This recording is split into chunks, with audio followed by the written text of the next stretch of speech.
సీతాదేవికి సీత అని పేరు ఎలా వచ్చిందో నేను ఈ వీడియోలో మీతో షేర్ చేసుకుంటాను. హాయ్, హలో, నమస్తే, welcome to my channel Vaishnavi Balaji. ఒకరోజు జనక మహర్షి యజ్ఞం చేసుకొని పొలం దున్నుతుంటే నాగలికి ఒక పెట్టె తగిలిందంట. ఆ పెట్టె తెరిచి చూస్తే అందులో ఒక చిన్న పాప ఉందంట. భూమిలో నుంచి వచ్చింది కాబట్టి సీతాదేవికి సీత అని పేరు పెట్టారంట జనక మహర్షి. ఈ కథ సీతాదేవి హనుమంతుడికి చెప్పిన కథ. ఓ అడవిలో సింహం వేటగాడిని తినడానికి తన వెనుక పడుతుంది. ఆ వేటగాడు సింహం నుంచి తప్పించుకోవడానికి చెట్టెక్కాడు. అప్పటికే ఆ చెట్టు మీద ఏలుగుబంటి ఉంది. తన పరిస్థితి ముందు నొయ్యి వెనక గొయ్యి. నేను కష్టాల్లో ఉన్నాను, నన్ను ఏమీ చెయ్యకు, వేటగాడు ఎలుగుబంటితో చెప్పాడు. నేను నీకు మాటిస్తున్నాను, నేను నిన్ను ఏమీ చెయ్యను అని. అప్పుడు వేటగాడు ధైర్యంగా వెళ్ళి ఏలుగుబంటి దగ్గర కూర్చున్నాడు. అంతలో సింహం వచ్చింది. వేటగాడిని కిందికి తోసేయ్, నువ్వు సగం నేను సగం తినేద్దామంటుంది. అప్పుడు ఏలుగుబంటి తనకి మాట ఇచ్చాను, తనకి ఏం చెయ్యను అని మాట ఇచ్చాను, మాట మీద ఉండటం నా ధర్మం అని. ఆ మాటలు విన్నాక సింహం, నువ్వు ధర్మం అధర్మం ఇవన్నీ మనుషులకి మాత్రమే, మనకి కాదు, జంతువులకి కాదు అని. సరే, సింహం ఎన్ని మాటలు చెప్పినా ఒప్పుకోదు. అంతలో ఎలుగుబంటి నిద్ర వచ్చేస్తుంది, పడుకుంటుంది. సింహం ఆ ఎలుగుబంటి నిద్రలో నుంచి లేచి తనకి బాగా ఆకలిస్తుంది, నేను తినేస్తుంది, నువ్వే మనిషివి, పోయి జంతువుని నమ్ముతున్నావని. నేను చెప్పినట్లు చెయ్యి, ఎలుగుబంటిని కిందికి తోసేయి, దానికి నేను తినేసి వెళ్ళిపోతాను ఇక్కడ నుంచి. ఆ వేటగాడు తన స్వార్థం కోసం ఆ ఎలుగుబంటిని కిందికి తోస్తాడు. ఎలుగుబంటి ఒక చెట్టు కొమ్మని పట్టుకొని జాగ్రత్తగా ఉంటుంది. అప్పుడు సింహం, చూసావా మనుషులు ఎంత స్వార్థపరులో, ఇప్పటికైనా వాడిని కింద పడేస్తావా? ఈ మాటలు విన్న ఎలుగుబంటి తన స్వార్థం కోసం తను ధర్మాన్ని తప్పవచ్చు, కానీ నేను నా ధర్మాన్ని తప్పను అని. ఈ కథ సీతాదేవి సాక్షాత్తు హనుమంతుడితో చెప్పింది. నువ్వు ధర్మాన్ని నమ్ముకుంటే ఆ ధర్మం నిన్ను ఎప్పుడూ శ్రీరామ రక్షలాగా కాపాడుతుంది అని. వాల్మీకి మహర్షి లవకుశులకు ఇక్కడ బోధిస్తున్నది.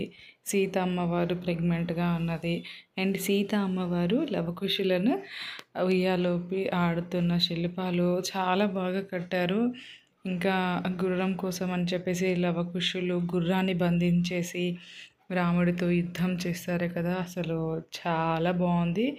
ఈ పార్క్ ఆల్మట్టి డ్యామ్కి పక్కనే ఉంది. మనం ఈ పార్క్లో వచ్చామంటే ఆల్మట్టి డ్యామ్ వ్యూ బాగా చూడొచ్చు. అసలు కంటి చూపు ఎక్కడి దాకా ఉందో అక్కడి దాకా నీళ్ళైతే కనిపిస్తాయి.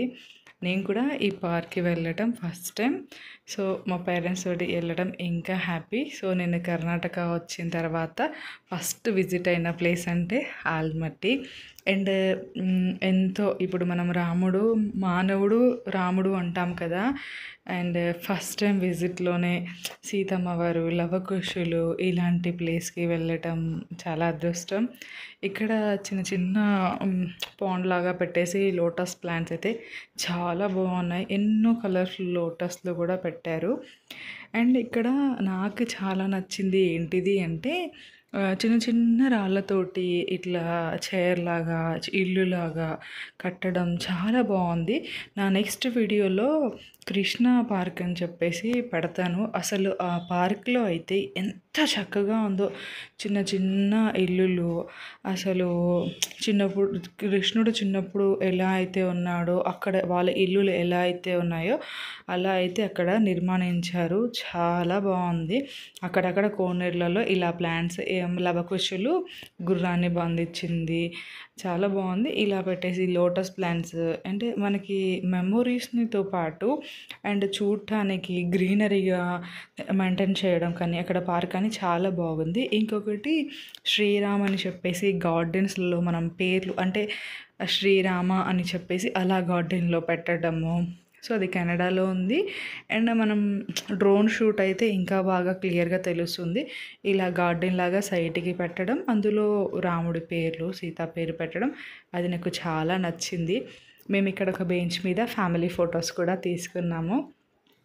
సో ఆ సీతమ్మ వారు లవకుశులను ఉయ్యాల్లో కూర్చోబెట్టి ఊపుతున్నప్పుడు మా లవకుశులతో పాటు మేము కూడా ఫోటో దిగుతామని అక్కడ చాలా ఫన్నీగా ఉంటుంది. ఇందాక మీరు వీడియోలో చూసి ఉంటే. సో రాముడి దిగొండి తన వారసత్వం అని తెలియక లవకుశులతో యుద్ధం చేస్తున్నది ఇక్కడ. చాలా నచ్చింది నాకు ఈ పార్క్ అయితే. చూడండి అసలు ఆ కట్టడం ఎలా ఉందో, ఆ రాళ్ళు రౌండ్గా గార్డెనింగ్, మన చరిత్రతో పాటు ఇది కూడా ఉండడం నాకు చాలా సంతోషం, చాలా నచ్చింది కూడా. రాముడు లక్ష్మణుడు భరతుడితోటి యుద్ధం చేస్తారు ఇక్కడ లవకుశులు. అండ్ మనం అలా కొంచెం కిందికి వెళ్ళగానే వానర సైన్యంతో యుద్ధాలు చేస్తుంది కూడా ఉంటుంది. ఇక్కడ హనుమంతుని లవకుశులు బంధించేయడం, అసలు ఆ శిల్పాలు అవన్నీ చాలా బాగున్నాయి. మనకి అక్కడక్కడ అలా ప్లేస్ చేస్తారు వాళ్ళు గార్డెన్లలో. ఒక దగ్గర సీతమ్మ వారు ప్రెగ్నెంట్గా ఉన్నది, దానికి డిస్టెన్స్లలో లవకుశులు పుట్టి లవకుశులను ఉయ్యాల ఆడుతున్నది అమ్మవారు. ఇంకో చోట వాల్మీకి మహర్షి లవకుశులను బోధిస్తున్నది.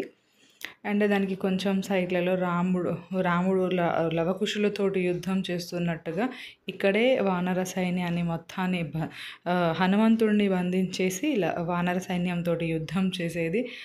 అసలు ఇది అసలు ఎక్సలెంట్ అంటే అసలు ఇది చూసారా, ఒక కొండ మీద లవకుశులు యుద్ధం చేస్తున్నారు, పక్కన హనుమంతుడిని బంధించారు, ఇక్కడ వానర సైన్యం యుద్ధాలు చేస్తున్నది. చూడండి అసలు బాణాలు కడుపులోకి వెళ్ళటము కట్టడం అసలు అమేజింగ్, చాలా బాగుంది. నేనైతే లోపలికి వెళ్ళి మరీ చూశాను దగ్గర నుంచి, చాలా బాగా అనిపించింది నాకు. అంటే మన చరిత్రలో ఇలా జరిగినా మనకి కంటికి కట్టినట్టు కనిపిస్తుంది. ఇక్కడ ఈ వానర సైన్యం ఏదైతే ఉందో నిర్మాణించింది, చాలా బాగుంది. నాకు దగ్గర నుంచి చూడాలి అని చెప్పేసి నేను లోపలికి వెళ్ళి మరీ టచ్ చేసి మరీ చూశాను. అండ్ గుర్రాన్ని బంధించినప్పుడు గుర్రం బంధించి వాళ్ళు లవకుశులు వదలకుండా ఉన్నప్పుడు రాముడు వచ్చేది అసలు అది కూడా ఉంది సైడ్లో మనకి అక్కడ కనిపిస్తూనే ఉంటుంది. నేను లోపలికి వెళ్ళి చూడాలనిపించింది. అయ్యో ఇలానా అని చెప్పి అసలు చూడగానే నిజంగా అక్కడ అంటే బాణం కడుపులో పోయినప్పుడు మనకి బ్లడ్ బయటికి వస్తున్నట్టు ఇలాంటివైతే ఖచ్చితంగా మన పిల్లల్ని చూపించాలని అంటాను. ఎందుకంటే ఇప్పుడు ఇప్పట్లో ఉన్న పిల్లలు మ్యూజిక్కి అట్రాక్టివ్గా అండ్ ఛానల్స్ అంటే డిస్నీ ఛానల్స్ కానీ రకరకాల బొమ్మలతోటి వాళ్ళు అలవాటైపోయి ఉన్నారు. బట్ ఇంతకుముందు ఇలా మన దేవుళ్ళు ఇలా అని చెప్పేటప్పుడు ఇదొకటైతే నాకు చాలా మంచిగా అనిపించింది. మా వరుణ్ దగ్గరికి వెళ్ళి మరీ చూశాడు. అమ్మ హనుమంతుని కట్టేశారు ఎందుకు, వీళ్ళెవరు, లవకుశులు ఎవరు, రాముడి కొడుకులు, ఇలా చెప్పడం నాకు చాలా హ్యాపీ అనిపించింది. మా వరుణ్ లోపలికి వెళ్ళేసి అన్ని విగ్రహాలను తొడుతూ చూశాడు. నిజంగా పిల్లలకి పార్క్కి తీసుకెళ్ళాలి. ఎంటర్టైన్మెంట్ పార్క్ అంటే మనకి దగ్గరలో ఉన్నదానికి తీసుకెళ్ళవచ్చు. బట్ మనం చూపించాల్సింది అయితే ఖచ్చితంగా ఇలాంటివైతే చూపించాలి. నాకు బాగా అనిపించింది. మా వరుణ్ ఇలా అడుగుతాం మేము చెప్పడం, అండ్ మా అమ్మ వాళ్ళు ఇలా అని చెప్పడం, మా నాన్న అలా చెప్పడం, తిరిగి అలసిపోయాము. చాలా పెద్ద పార్కు చూడండి. అసలు ఆ కొండ కూడా అసలు ఎలా కట్టారో అచ్చంగా నిజంగా కొండలాగా. లవకుశ ఎంత అదృష్టం ఉండాలి ఇలా. సో ఇక్కడే మన గుర్రాన్ని కట్టేసి వదలనప్పుడు లవకుశులు యుద్ధం చేసి దాని తర్వాత రాముడే స్వయంగా రావటం చాలా బాగుంది. కానీ ఎంత విచిత్రం చూడండి, తన కొడుకులు తనతో యుద్ధం చేయడం తెలియక ఇట్స్ సో సాడ్. బట్ ఈ పార్క్ అయితే చాలా బాగుంది. అసలు ఎంత గ్రీనరీ అంటే అంత గ్రీన్గా ఉంది. ఎందుకంటే ఇది డ్యామ్కి పక్కనే వ్యూస్. నేను ఇందాక చెప్పాను కదా రామ్ అని రాశారని.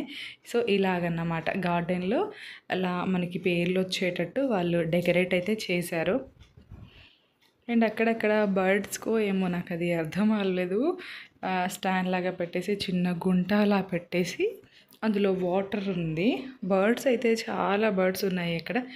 అండ్ ఇలాగా పౌండ్లో నుంచి వాటర్ వెళ్తున్నట్టు అక్కడంతా పాకురుగా బండలు డిఫరెంట్గా ఉంది. నాకైతే చాలా నచ్చింది. మేము ఇందాక ఫ్యామిలీ తీసుకున్నామని చెప్పాను కదా, ఇలా బెంచెస్ మీద కూర్చొని ఫ్యామిలీగా దిగాము.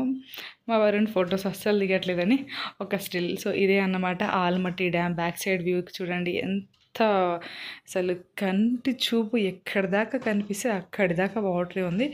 ఇది ఒక గుహలాగా నిర్మాణం చేశారు అక్కడ. మనం లోపలికి కొంచెం వెళ్తే అక్కడ రాముడు, లక్ష్మణుడు అండ్ ఇదే మన ఆల్మట్టి డ్యామ్ గేట్లు అన్నమాట. ఇది మనకి కృష్ణా పార్క్లో నుంచి కనిపిస్తుంది. సో నా నెక్స్ట్ వీడియో కృష్ణా పార్క్. నా వీడియో నచ్చితే తప్పక లైక్ చేయండి. Thanks for watching. Thanks for your time. ఇంకొక వీడియోతో మీ ముందుకు వస్తాను.